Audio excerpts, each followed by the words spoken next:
Hello Kitchenapex! Welcome to my channel!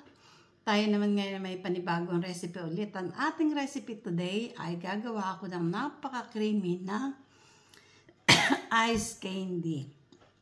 Napakasarap po nitong ice candy nating ginawa. So ito po, ipapakita ko sa inyo yung ice candy natin na parang ice cream. So panoorin lang po natin yung ating paggawa para makita nyo yung ating sekreto. Ayan po ang ating parang ice cream. Hindi siya nag-yellow. Hindi siya nag-yellow na, ibig kong sabihin, hindi siya yung matigas na yellow. Creamy po siya.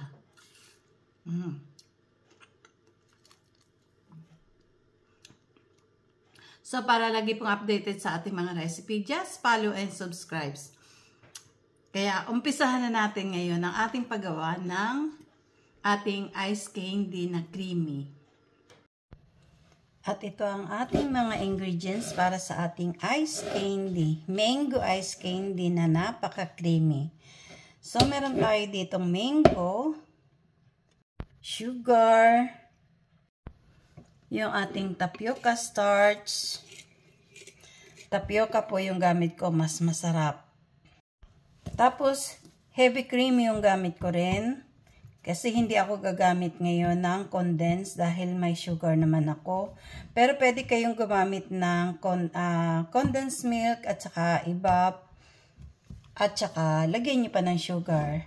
Sa paglalagay natin ng sugar, kailangan pagtikim natin doon sa ating water ng sugar, ng tamis, kailangan matamis na matamis talaga. Kasi once na tumigas yan o mag-yellow na, nag-iiba na yung, yung taste natin sa ice candy. Parang tumatabang siya. Kaya kailangan medyo sobra ang tamis sa water natin. So, ito yung ating water na gagamitin. Pakukuluin natin ngayon siya. So, ngayon, yung mango natin, lalagyan natin ng konting liquid para ating imimix. Kahit hindi naman siya yung giling na giling kasi masarap din naman yung may nakakain tayo na konti. So, gagawin ko lang.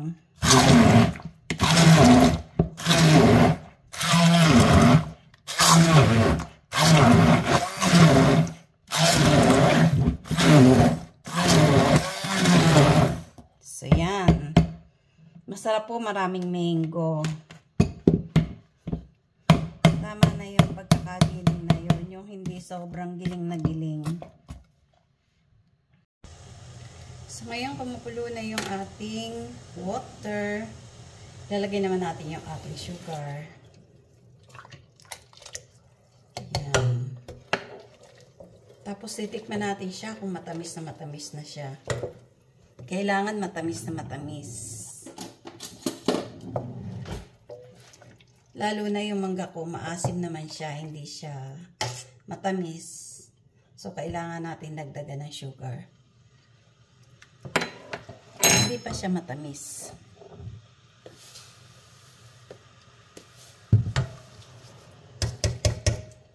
So, dinagdagan ko ulit ng sugar.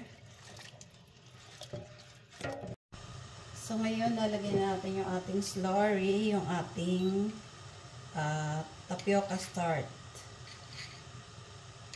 Haluin ko lang ng konti kasi medyo siya bumaba. Kailangan ma-dissolve natin mabuti yung ating tapioca starch sa ating water. Para hindi siya magbuo-buo pag nilagay natin. So, habang nilalagay natin, kailangan haluin na natin. Ganyan. Yan. So, yan.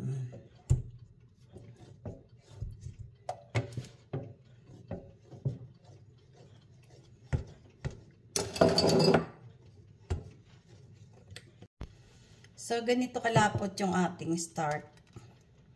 Yung ating tapioca.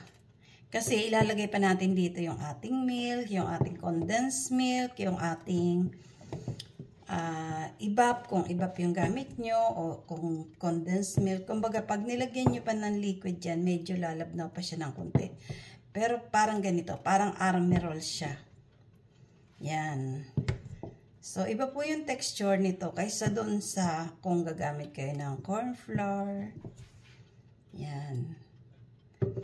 So, ngayon, lalagay naman natin yung ating mga ingredients. Kahit hindi na natin pakuluin o kung gusto nyo pakuluin yung sa mango, pwede naman. Pero ako hindi na ako nagpapakulo. So, ngayon lalagay ko naman na yung ating heavy cream. Hindi ko na po pinakulo to. Yan.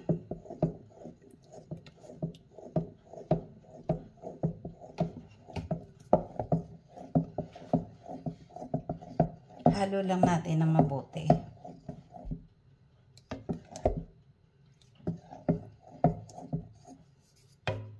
Tapos, yung aking mango. Yan. Oh, masarap na yan, ang ice candy. Para na siyang ice cream.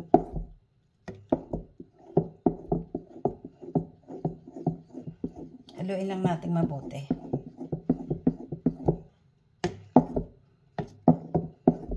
Maganda yung may buo-buo ka pa ng konti na mango. Katulad nito, may konting buo-buo.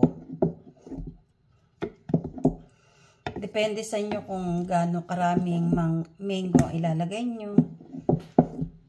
Siyempre, kung konti lang yung tubig nyo, konting mango lang din yung kakailanganin. Basta, ang importante sa atin na yung tapioca natin, maging malapot na malapot siya. At saka yung water pala natin. At saka yung yung tamis. Importante yun. So, makikita nyo, yung lapot niya ay hindi nakatulad kanina na parang army roll. Medyo lumabnaw na siya kasi nalagyan na natin ng yung mango, tapos yung ating heavy cream, lumalabnaw na siya ng konti. Ayan. Pero okay lang yan. Kahit na ganito na yung labnaw niya, okay lang yan. Para pa ring ice cream ang niya. Hindi siya yung nagiging bato. Pag sinipsip mo, mapipil mo na parang makukuha mo lang yung tamis pero maiiwan yung yelo. Pero hindi po ito ganun. Napakaganda nito. Pinong-pino yung ating ice candy. So ngayon palalamigin lang natin bago natin ilagay sa ating plastic na pambalot. Talagang bumili po ako sa Pilipinas. Dahil dito naman sa abroad, wala namang nabibiling ganun. So, yan. May ice candy na kami sa party. Ipapakita ko din sa inyo yung texture na ice candy pag nabuo na siya. So, yan. Malamig na yung ating ice candy. Magbabalot naman tayo. O, ganda po ng kulay pag marami yung mango. Hindi mo na kailangan lagyan ng food color. So, yan. Babalot tayo.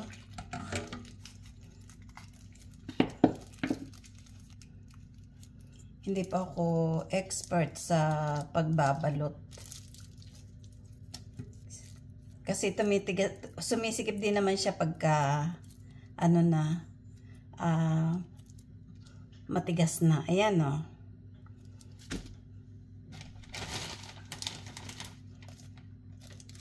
Ayan. Babalot lang tayo ng mga ilang para mailagay natin sa freezer at maipakita ko sa inyo. So, ito, nakagawa na tayo ng ice candy. Lalagay naman natin sa freezer at kinabukasan ay ating titikman. So, ito na po after overnight. Ito na yung ating ice candy. O, tingnan nyo. Ang ice candy natin ay pinong-pino. Para siyang ice cream. Ito po.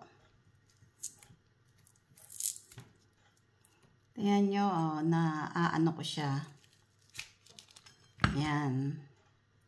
Tingnan nyo, oh, ang ating ang ating ice candy ay parang ice cream. Yan, ang sarap po.